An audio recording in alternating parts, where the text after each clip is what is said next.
తెలంగాణలో చెయ్యి పార్టీ వచ్చినప్పటి సంధి అధికార పార్టీ ప్రతిపక్ష పార్టీ నడుమ ఎప్పటికీ ఏదో పంచాదులు అయితేనే ఉన్నాయి. గవి రాజకీయ పంచాదులు అయితే గిప్పుడు రాష్ట్ర పంచాదులు అవుతున్నాయి. గదెనుల్లా రాష్ట్ర గీతం రాష్ట్ర రాజముద్ర అని రేవంత్ అన్న మస్తు కాయిస్తోటి ఓ కార్యం ముంగటేసుకున్నాడు కదా. గదాని మీద రాష్ట్రం మొత్తం పెద్ద పంచాదే అవుతున్నది. అగో గా ముచ్చట మీద ఇయ్యాల కారు పాటోళ్ళు జోరుగా నిరసనలు చేసిర్రు. ఇక జాక్పాట్ ముఖ్యమంత్రికి తెలంగాణ చరిత్ర తెలవక గిసుంటి చేస్తున్నాడు అని గరమైండు కేటీఆర్ అన్న.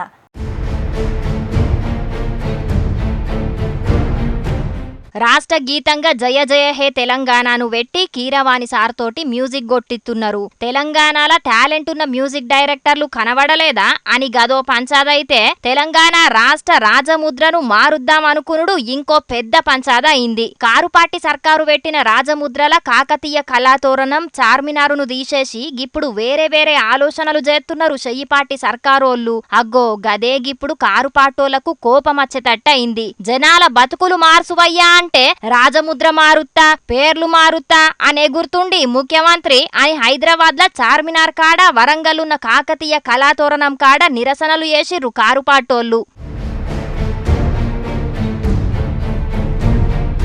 కేసీఆర్ సారు ఆనవాళ్ళు లేకుండా జయ్యనీకే గిసుంట ఆలోచనలు చేస్తున్నదట రేవంత్ అన్న సర్కారు. సీఎం రేవంత్ అన్నకు తెలంగాణ చరిత్ర తెలియదు ఏం తెలియదు అని గరమైండు కేటీఆర్ అన్న. హైదరాబాద్ అంటేనే ప్రపంచవ్యాప్తంగా ముందుగా గుర్తొచ్చేది చార్మినార్. బ్రహ్మాండంగా చార్మినార్ ఒకటే కాదు, ఇవాళ తెలంగాణ అంటేనే గుర్తొచ్చేది కాకతీయ వారసత్వానికి చిహ్నంగా ఉన్న కాకతీయ కళాతోరణం. మీరు చేస్తున్న పని తప్పు. మీరు చేయగలిగితే ప్రజల జీవితాలు మార్చండి. మీరు చేయగలిగితే ప్రజలకు ఏమైనా మంచి చేయండి.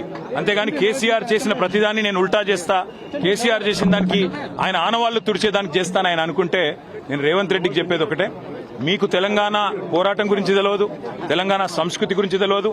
ఒక అదృష్టవశాత్తు టైం బాగుండి ముఖ్యమంత్రి అయినారు మీరు. రేవంత్ రెడ్డి చరిత్ర తెలియని మూర్ఖుడు. ఆయనకు తెలంగాణ పోరాట చరిత్ర తెలియదు, తెలంగాణ వారసత్వ చరిత్ర తెలియదు. తెలంగాణ రాజముద్రల తెలంగాణ అమరవీరుల స్తూపం పెట్టే ఆలోచనలు కూడా చేసింది చెయ్యిపాటి సర్కారు. గా ముచ్చట కేటీఆర్ అన్నకు యాద్ చేస్తే గిట్లనకచ్చిండు. తప్పకుండా అమరవీరుల స్తూపం గాని ఇంకా అద్భుతమైన ఇంకేమైనా తెలంగాణ సంస్కృతికి సంబంధించిన చిహ్నాలుంటే పెట్టవచ్చు, తప్పేమీ లేదు. కానీ ఉన్న వాటిని తొలగించాలని నిర్ణయం ఏదైతే ఉందో అది మూర్ఖత్వం.